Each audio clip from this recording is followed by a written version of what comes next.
At some point in the run-up to next weekend's celebration of Christmas, we will probably, no doubt, hear the account of Jesus, the child, and Mary and Joseph being turned away from the inn.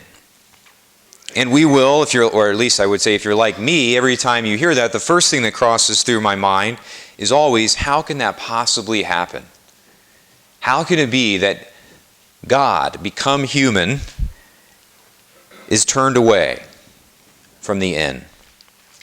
And yet I think so many of us, as Catholics and even non-Catholics, are afraid to welcome Mary and her son into our homes today.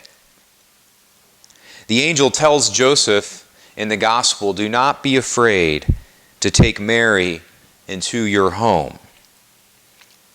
But again, I think many of us are afraid of exactly that, just as Joseph was for his reasons 2,000 years ago. Many people are afraid to welcome Mary into our lives, into our hearts, into our spirit. We are afraid. We are afraid of what might happen. We are afraid that it might take our eyes off of Christ, that it might make Mary some sort of goddess or idol, as the critics would say. We have our concerns and our fears, just as Joseph had his concerns and his fears about what it would mean to take Mary, a pregnant Mary, into his home. For myself, in my sort of what I like to call my reversion to Catholicism, not that I stopped practicing my faith, but most people, even like myself, who were blessed to go to Mass and had parents raise me in the faith, took me to Mass every weekend at Catholic schools, those sorts of things. I think everybody at some point in their Catholic faith, for me it was in my 20s, as I think it is for a lot of people, but at some point you hit that spot where you have to say, yes, my parents believe this, and my parents believe that it's good for me to believe this, but do I believe this? We hit that spot in our faith, in our adult life, where we decide and recognize that someone else telling me that this is good for me is no longer sufficient. That I have to test this and pray through this and discern what it is that I believe. And so when I hit that spot in my life and sort of walked myself back towards Catholicism through a period of several years, kind of praying through it and continuing to reflect, what does this mean to be a Catholic? What does it mean for me to believe in God? Mary, like many Protestants that I know who come to the Catholic Church, Mary is the last hurdle to clear. It seems like we are, and for myself, I heard all the critics of Mary and feared that they might be right. That maybe that I would be making Mary into some sort of idol or goddess, or that it would be something that was taking my eyes off of Christ. And yet, eventually I recognized the beauty and the importance of doing exactly what the angel encouraged Joseph to do today in the gospel. To not be afraid to take Mary into my home. Why is it that we should not be afraid of Mary? And I think the answer to that is, we can ask, who is it that has perfectly taken Christ into her home and into her soul and into her life? Mary. At the Annunciation, she had many questions for the angel Gabriel, many things that she probably wanted to ask. You get the sense in reading that gospel passage that she is saying, although I do not understand exactly where this will lead, I do not understand what saying yes to Christ coming into my life and even into my womb, into my body, I do not understand exactly where this will play out. I do not understand exactly what this will look like 3 months from now, 9 months, 2 years, 8 years, 33 years.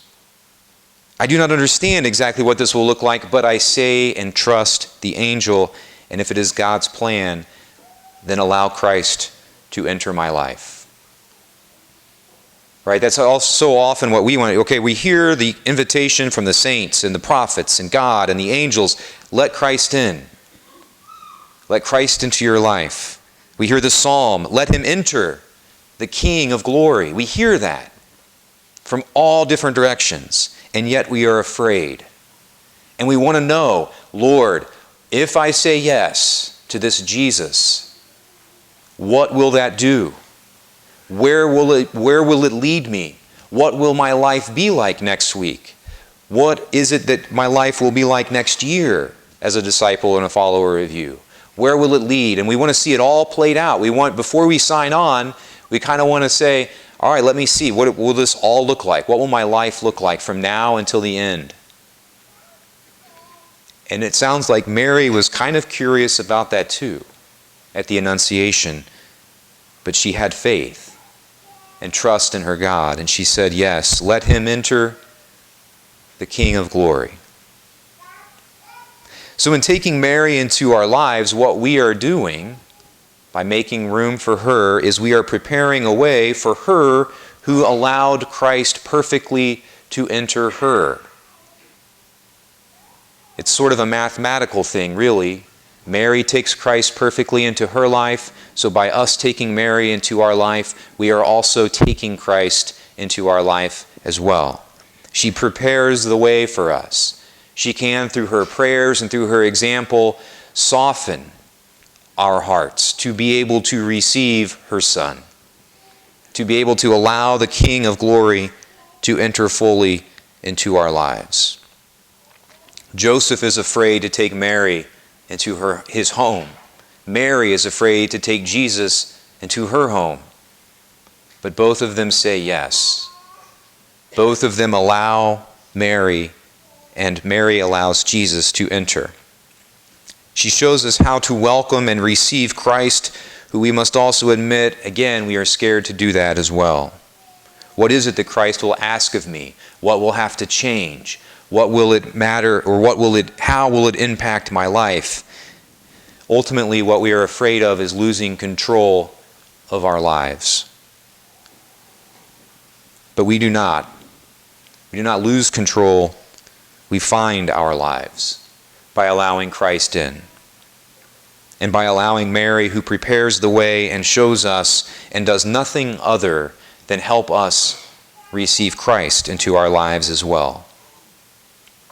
So we pray today that we may have the courage of St. Joseph, who had his questions and his fears, but nonetheless allowed Mary. We pray to have the courage to be like Mary, who had her fears and concerns, but her faith and courage allowed her to welcome Christ.